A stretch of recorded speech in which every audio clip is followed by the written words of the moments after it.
শুভ্রা, আমি চলে যাচ্ছি, আর ফিরবো না। হৃদ বড় একটা লাগেজ নিয়ে হেঁটে যাচ্ছে। শুভ্রা ঠায় দাঁড়িয়ে আছে। হঠাৎ করে হৃদ মিলিয়ে গেল। শুভ্রা তখন মনে হচ্ছে সবকিছু হারিয়ে ফেলছে। ওর স্বপ্ন, ওর ভালোবাসা সব হারিয়ে যাচ্ছে। হৃদ হারিয়ে যাচ্ছে। শুভ্রা চিৎকার করে বলছে। রিত ভাইয়া, যেও না, আমি তোমায় ছাড়া থাকতে পারবো না। কিন্তু হৃদ আর ফিরে আসেনি। শুভ্রা শোয়া থেকে ধপ করে উঠে বসে। পুরো শরীর ঘেমে গেছে। জোরে জোরে শ্বাস নিচ্ছে। গলা কেমন শুকিয়ে গেছে। শুভ্রা বেড থেকে নেমে এক গ্লাস পানি ঢকঢক করে এক নিঃশ্বাসে খেয়ে নিল। তারপর হৃদের রুমের দিকে পা বাড়ালো। দরজায় হাত দিতেই দরজা খুলে গেল। শুভ্রা কোনো শব্দ না করে মাথা ভেতরে ঢুকিয়ে বিছানার দিকে চোখ বুলালো। ডিম লাইট জ্বলছে। হৃদ বালিশে মুখ গুজে শুয়ে আছে। মাথার উপর আর একটা কুশন চেপে ধরে আছে। শুভ্রা স্বস্তির নিঃশ্বাস নিল। তারপর দরজা বন্ধ করে নিজের রুমে যেতে যেতে বলল। বেটাতে এখানেই শুয়ে আছে, তবে এই স্বপ্নের মানে কি? শুভ্রা নিজের রুমে গিয়ে শুয়ে পড়ল, কিন্তু ঘুম তার চোখে নেই। বারবার সারাদিনের ঘটনা মনে পড়ছে। ওর নিজের কাছে নিজের জীবনটা অদ্ভুত লাগছে। আজীবন কি ভেবে এসেছে, আর আজ কি দেখছে, কি শুনছে।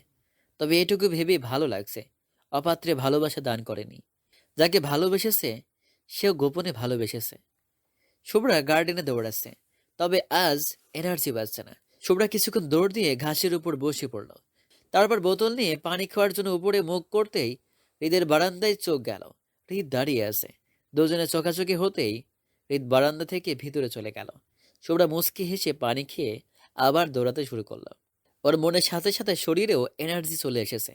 শুভ্রা রেডি হয়ে নাস্তা করার জন্য টেবিলে এসে বসে। ব্যাগ রেখে টেবিলের উপরে মাথা দিয়ে চোখ বন্ধ করে বলল। নাস্তা দাও। রাত মেয়ের কাণ্ড দেখে অবাক। কি ব্যাপার? আমার রাজকন্যা আজ ফোনে না ঢুকে টেবিলে ঢুকে গেছে কেন? শুভ্রা ঘুম ঘুম চোখে বলল। ঘুম পাচ্ছে। শাওরিন বলল। নিশ্চয়ই সারা রাত না ঘুমিয়ে ফোনের ভেতরে ঢুকেছিলিস। তোর এই ফোন নিয়েই যে কি করি। মামা, সব দোষ কি ফোনের? তুমি আমার ফোনকে একদমই সহ্য করতে পারো না। এত হিংসুক কেন তুমি? নাস্তা দাও। শুভ্রা আবার চোখ বন্ধ করে চুপ করে রইল। রোজ গ্লাস থেকে পানি নিয়ে ওর মুখে ছিটিয়ে মারল। শুভ্রা উঠে রোজের দিকে তাকিয়ে বলল। তোর কি আমার আরাম সুখ সহ্য হয় না? রোজ বলল। না, হয় না, একদম হয় না। রাতভর না ঘুমিয়ে খাবার টেবিলে ঘুমোচ্ছ কেন? নাচতে গেলে ভার্সিটি যাও। ওরে আমার মা রে, বাচ্চা মেয়ে, আমাকে অর্ডার করিস? আই এম নট বাচ্চা, আই এম 18। আগামী সপ্তাহ থেকে আমার ভার্সিটি শুরু। ও, তাহলে তো বড় হয়ে গেছিস। তোকে বিয়ে দিয়ে দেব। দাঁড়া, আসার সময় একটা রিক্সাওয়ালা ধরে নিয়ে আসবো তোর জন্যে। সবাই মনোযোগ দিয়ে ওদের ঝগড়া দেখছে। রোজ বলল। পাপ্পা। হ্যাঁ প্রিন্সেস, ওর কথা বাদ দাও। তোমার প্রিন্স নিয়ে আসবো। আমার প্রিন্সের জন্য সুন্দর একটা প্রিন্স আসবে। শুভ্রাকে ভ্যান চালকের কাছে বিয়ে দিয়ে দেব। রোজ মুখ বাঁকিয়ে বলল। বেশ হবে। শুভ্রা মুখ ভেঙচি কেটে বলল।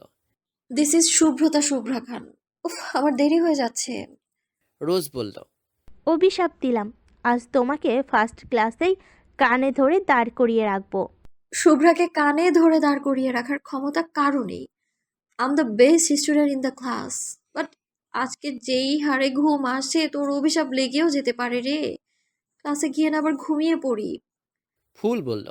তাহলে আজকে অফ দে, বাড়িতে রেস্ট নে। শুভ্রা কিছু বলতে যাবে, তখনই রোজ বলল।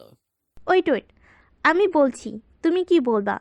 I am the great Shubhrata, Shubhra Khan. চাঁদ সূর্য উঠতে ভুলে যাবে, কিন্তু আমি ভার্সিটি যেতে ভুলবো না। ইম্পসিবল। হৃদের নাস্তা শেষ। উঠে দাঁড়াতে দাঁড়াতে বলল। মামা, আমি একটু বেরোচ্ছি।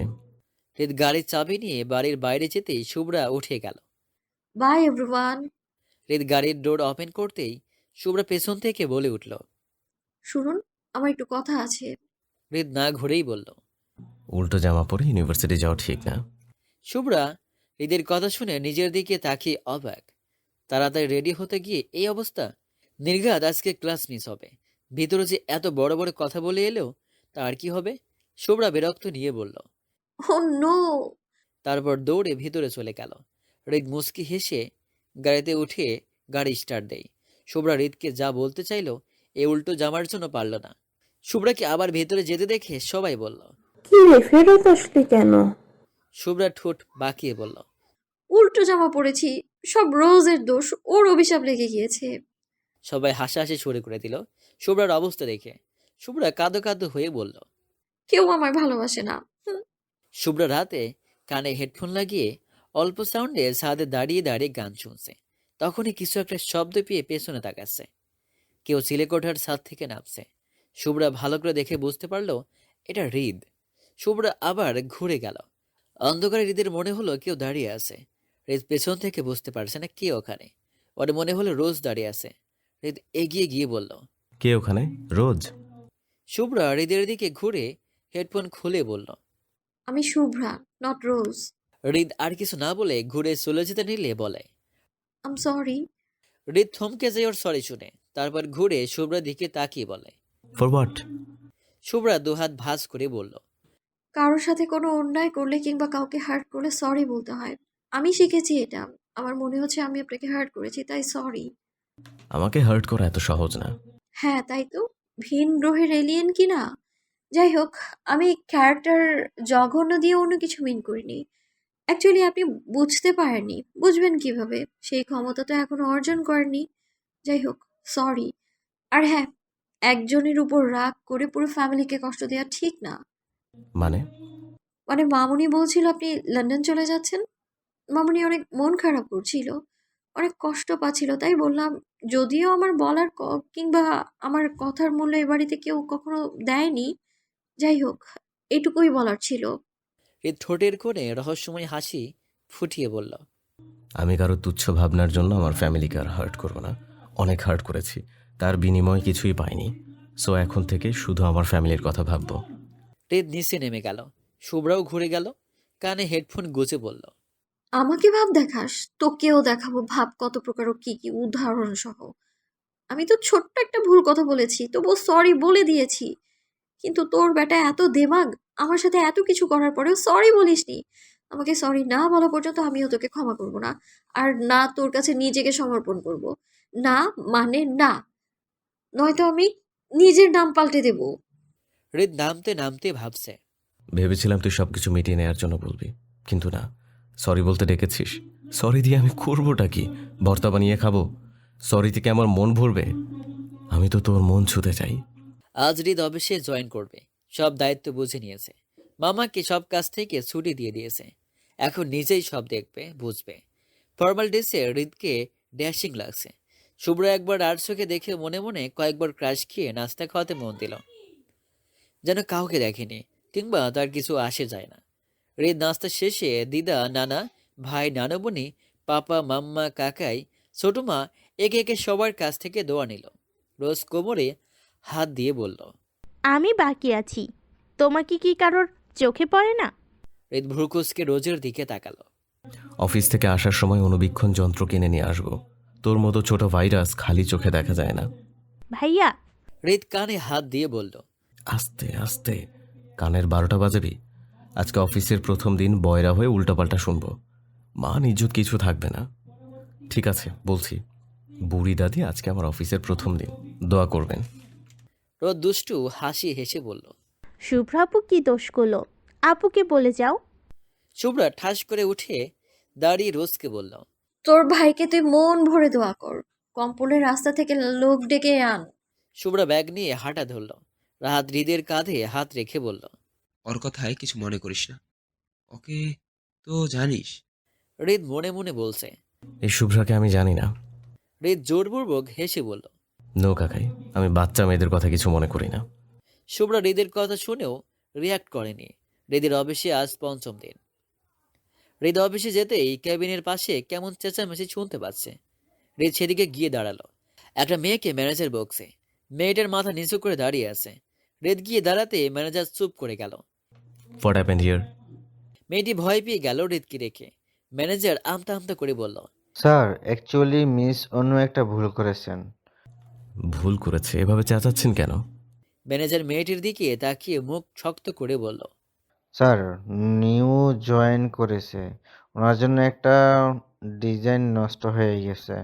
তো যেহেতু নতুন জয়েন করেছে, তাই আপনাদের উচিত ছিল কেয়ারফুল হওয়া, ভালোভাবে বোঝানো।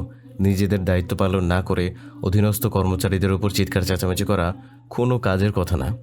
আর ভুল যেমনই হোক এভাবে বকাবকি করা কোনো ভদ্রতার মধ্যেও পড়ে না। মাম্মার আন্ডারে থেকে এইটুকু শেখার নাই। এমন আচরণ আমি মোটেও বরদাস্ত করব না। কাজে যান দুজনেই। অনু হৃদকে দেখে অবাক হলো, ভেবেছিল কি আজ ফায়ার করে দেবে। অনু কৃতজ্ঞতা নিয়ে হৃদের দিকে তাকিয়ে নিজের কেবিনে চলে গেল।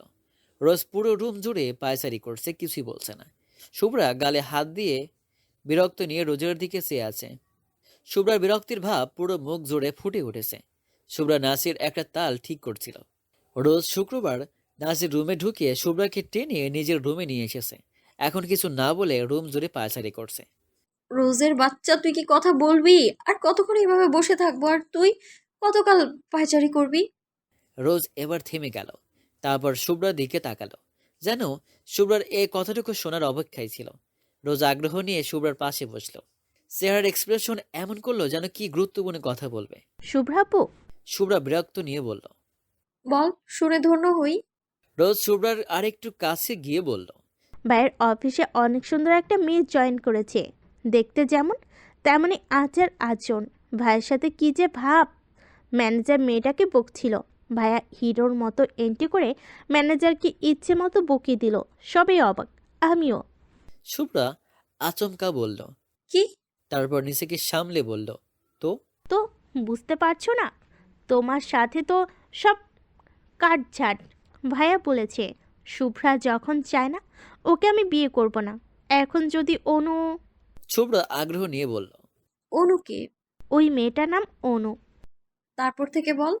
এখন যদি অনুর সাথে ভাইয়ের প্রেম টেম হয়ে যায়, অনু যদি আমার ভাবি হয়ে যায়, তাহলে খারাপ হবে না। মেয়েটা সুন্দরী অনেক, আমার সুন্দরী একটা ভাবি হবে। শুভ্রা চিৎকার করে বলল। রোজ, তোর ওই অনুভবকে আমি পরমাণু বানিয়ে দেব। শুভ্রা হন হন করে রোজের রুম ত্যাগ করলো। তারপর বিড়বিড় করে বলল। অনুর সাথে ভাব জমানো হচ্ছে, তোর বিয়ে হবে হৃদের বাচ্চা। শুভ্রা যেতেই রোজ উড়কি ঝুড়কি ডান্স দিল আর বলছে। বাল্লে বাল্লে আগ লাগ গেই, পরন যাই চলিয়া রে, পরন যাই চলিয়া।